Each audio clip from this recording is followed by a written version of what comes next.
जय हिंद प्यारे साथियों, बात कर रहे हैं स्टाफ सिलेक्शन कमीशन एसएससी द्वारा जारी किए गए इम्पोर्टेंट नोटिस, जिसमें उन्होंने 50,000 प्लस पोस्ट की एक वैकेंसी के बारे में एक नोटिस जारी कर दिया है। और उस वैकेंसी के बारे में हम पूरी डिटेल से जानेंगे। तो आइए जानते हैं इस वीडियो के अंदर कि कौन सी वैकेंसी का नोटिफिकेशन आउट हुआ है और हमारे लिए किस तरह की काम की है। तो बात कर रहे हैं दोस्तों यहाँ एसएससी जीडी की, किसकी? एसएससी जीडी की बात कर रहे हैं। सेंट्रल गवर्नमेंट द्वारा एसएससी जीडी की एक भर्ती की नोटिफिकेशन कुछ महीने पहले आप लोगों ने देखा हो जारी हो चुका था, जिसमें उसकी फॉर्म की apply date, last date, form correction date और एग्ज़ाम डेट भी दे रखी थी। और आज हम उसी नोटिफिकेशन के बारे में बात करेंगे। उस नोटिफिकेशन के अनुसार क्या योग्यता है, क्या सिलेबस है और क्या क्या चीज़ें आपको ज़रूरी है इसके अंदर सिलेक्शन लेने के लिए, क्या आपका फिजिकल क्राइटेरिया रहेगा। तो चलिए जानते हैं वीडियो के अंदर। तो दोस्तों ये नोटिफिकेशन है जो आपका जारी हो चुका है। Constable GD in central armed police force CAPF NIA SSF and rifleman GD in Assam rifles examination 2021, ये जो नोटिफिकेशन है वो जारी हो चुका है। उस नोटिफिकेशन के अनुसार मैं आपको क्या बताऊंगा, इसका सिलेबस बताऊंगा, इसकी फिजिकल जो रिक्वायरमेंट है वो बताऊंगा और आपकी एजुकेशनल क्वालिफिकेशन क्या होगी वही बताएंगे। ये नोटिफिकेशन अभी जारी नहीं हुआ है, ये नोटिफिकेशन 2021 का है। इसके अनुसार आपको वो चीज़ें बताएंगे जो आपके काम की है। नोटिफिकेशन आपका दिसंबर में जारी होगा। कब होगा जारी? आपका दिसंबर 2022 के अंदर जारी होगा। जून के अंदर आपका एग्ज़ाम होगा और जनवरी के अंदर आपके फॉर्म स्टार्ट होंगे और दिसंबर 2023 तक आपको ज्वाइनिंग भी मिल सकती है यदि ऐसी ही प्रोसेस चलती रही तो चलिए दोस्तों बात करेंगे हम किसके बारे में, इसके सीबीटी के बारे में और इसकी पोस्टों के बारे में, सभी के बारे में बात करेंगे। आगे चलिए, जो आपको एज रिलैक्सन मिलेगा वो किस तरह मिलेगा देख लीजिएगा। जो एज रिलैक्सन है वो एससी एसटी के लिए 5 ईयर की छूट है, ओबीसी के लिए जो आपकी 3 साल की हैं और जो एक्स सर्विसमैन भूतपूर्व सैनिक हैं उनको 3 साल की हैं। और जो चिल्ड्रन डिपार्टमेंट या विक्टिम्स हैं या फिर किसी प्रकार की जो तलाकशुदा महिलाएँ हैं उनके लिए 5 साल की छूट हैं। और अन्य जो एक और एक्ट आता है चिल्ड्रन राइट एक्ट 1994, उसके तहत महिलाओं को 8 वर्ष की भी छूट दी गई है। तो चलिए आगे बात करते हैं। आगे क्या हुआ था, आगे हम बात करेंगे सीधी इसकी जो अन्य रिक्वायरमेंट है उसके ऊपर। तो दोस्तों हम बात करेंगे इसके एजुकेशनल क्वालिफिकेशन पर। किस पे? एजुकेशनल क्वालिफिकेशन पर कि क्या आपको योग्यता चाहिए। तो यहाँ पे क्या लिखा है कि candidate must have passed matriculation और 10th class examination from recognised board और यूनिवर्सिटी, किसी मान्यता प्राप्त बोर्ड या फिर विश्वविद्यालय से 10वीं पास या मैट्रिक उत्तीर्ण होना जरूरी है। Candidate who have not acquired the essential educational qualification as on the stipulated date will not be eligible and need to apply। यहाँ पे क्या कहा गया है कि जो स्टिपुलेटेड डेट है इसकी, इस फॉर्म के अंदर जो डेट दे रखी है उस तक अगर वो 10वीं या मैट्रिक्स पास नहीं है तो वो इसका फॉर्म भरने के योग्य नहीं है। इसके बाद क्या कहा गया है, अगली आपके लिए महत्वपूर्ण जानकारी वो ये है कि all the candidates called for document verification will be required to produce the relevant certificate such as marksheet, provisional certificate ETC, यानी कि मूल प्रमाण पत्र और मार्कशीट की ज़रूरत पड़ेगी जब उन्हें डॉक्यूमेंट वेरिफिकेशन के समय बुलाया जाएगा। जब आपका चयन हो जाएगा, आपको डॉक्यूमेंट मांगेंगे, उस समय आपकी मैट्रिक्स की जो मार्कशीट है उसकी ज़रूरत पड़ेगी। अभी आपको मार्कशीट की ज़रूरत नहीं पड़ेगी फॉर्म भरते समय। इसके बाद आता है एनसीसी सर्टिफिकेट होल्डर, जिनके पास एनसीसी का सर्टिफिकेट है उनके लिए क्या विशेष है वो देख लीजिए। तो देखिए, जैसे आपका 100 नंबर का पेपर होगा एसएससी जीडी का, भाई 100 नंबर का पेपर होता है। तो एनसीसी के 3 सर्टिफिकेट होते हैं, एक ए सर्टिफिकेट, बी सर्टिफिकेट और सी सर्टिफिकेट। अगर आपके पास सी सर्टिफिकेट है तो आपको 5 नंबर मिलेंगे, 5 नंबर आपके एक्स्ट्रा जुड़ जाएंगे। अगर आपके पास बी सर्टिफिकेट है तो आपके 3, और अगर आपके इसके अलावा ए सर्टिफिकेट है तो आपके 2 नंबर जुड़ेंगे। 2%, 100 का 2%, 2 ही होगा। तो पेपर के अनुसार डिपेंड करेगा। पेपर का 5% आपको मिलेगा सी सर्टिफिकेट में, 2% ए सर्टिफिकेट में और 3% बी सर्टिफिकेट के अंदर।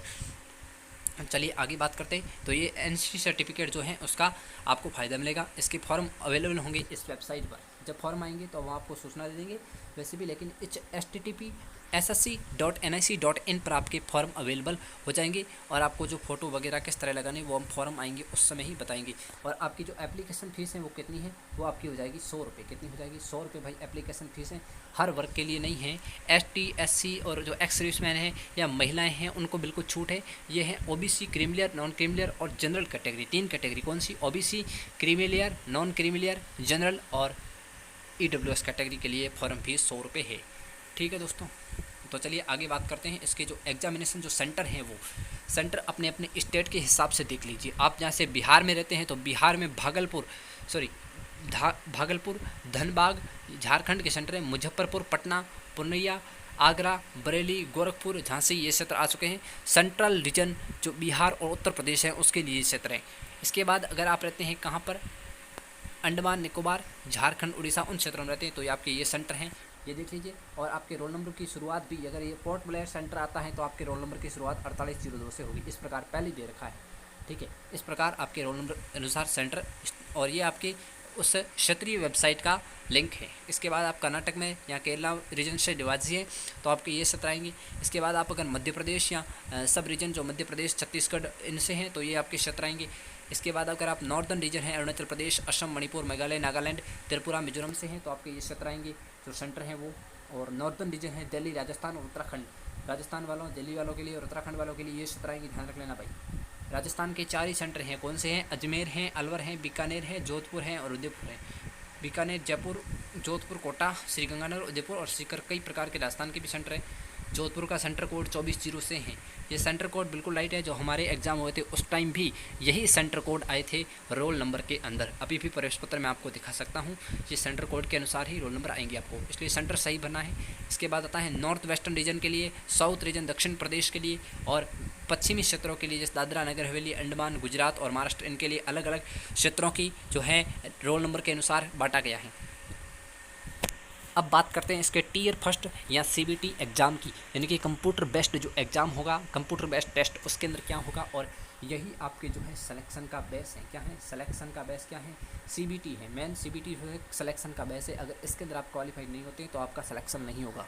सिलेक्शन प्रोसेस देख लीजिए आप लोग अच्छे से, पहले सिलेक्शन प्रोसेस को समझे, उसके बाद बाकी चीज़ें होती रहेगी। मेन सिलेक्शन प्रोसेस है, तो चलिए मैं आपको सिलेक्शन की प्रोसेस क्या वो समझाता हूँ। देखिए सिलेक्शन प्रोसेस इस प्रकार होगी कि आपके एक पेपर होगा 100 नंबर का, कितने नंबर का होगा, 100 नंबर का होगा, ठीक है भाई।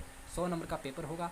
100 नंबर में 4 टॉपिक, 4 सब्जेक्ट होंगे। कौन कौन से होंगे, रीजनिंग होगा आपका जीके जीएस और करंट अफेयर होगा, और आपका मैथमेटिक्स होगा, और आपका इंग्लिश या हिंदी, इस दोनों में से आप कोई एक चूज़ कर सकते हैं।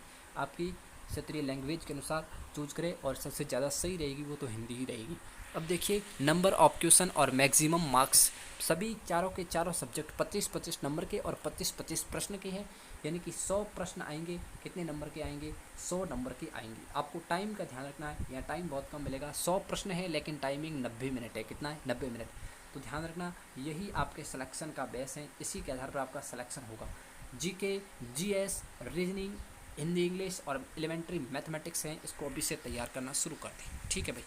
तो चलिए इसके बाद एक और चीज़ की ज़रूरत है, उसकी हम बात करते हैं यहाँ पर फिजिकल रिक्वायरमेंट की।